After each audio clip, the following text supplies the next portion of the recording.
Samantala, ano nga ba ang profile ng mga botante na dumulog sa mga polling precincts nitong katatapos na 2013 elections?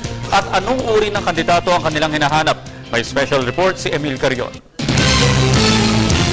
Sa pananaliksik ng masa sa larangan ng psychology, philosophy, matematika, sociology at information technology, posible ng direktang makilala ang mga botante.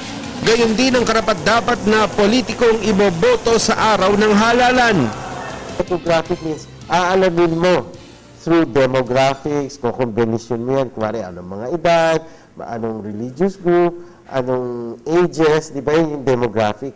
Pero dinadagdagan yun ng psychoanalytics. For the first time in the world, kami lang dito sa Pilipinas, we have this technology. Dahil dito posible nang maiwasan ang panguhula, panloloko at dayaan. Sa eleksyon 2013, sino nga ba ang mga botanteng magiging aktibo para pumunta sa mga polling precincts? Mapagmalasakit tayo. We care. So yun ang mga characteristics ng mga botante, ng mga potential na botante na talagang pupunta. Sa palagiang tila karnibal na pagpapakilala ng mga kandidato tuwing mag-e-eleksyon, pwede nang mabisto ang totoong tao sa likod ng maskara at kung alin ang totoong persona na nanliligaw sa boto ni Juan de la Cruz.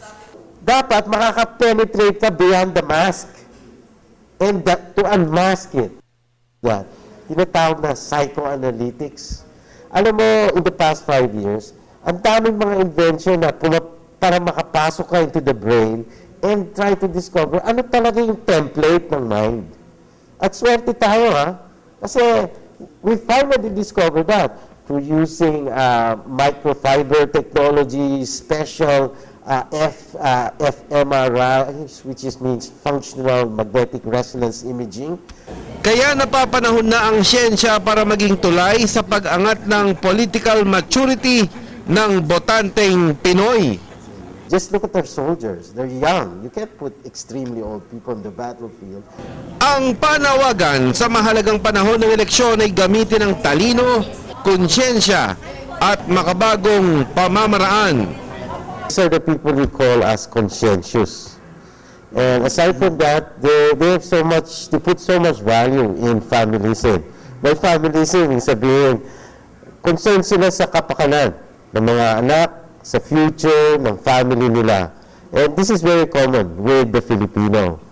Karapatan at bendisyon ng demokrasya ang pagboto ng lider. Dito rin nakasalalay ang obligasyon para pumili ng tama. Para sa Telebisyon ng Bayan, ako si Emil Carion.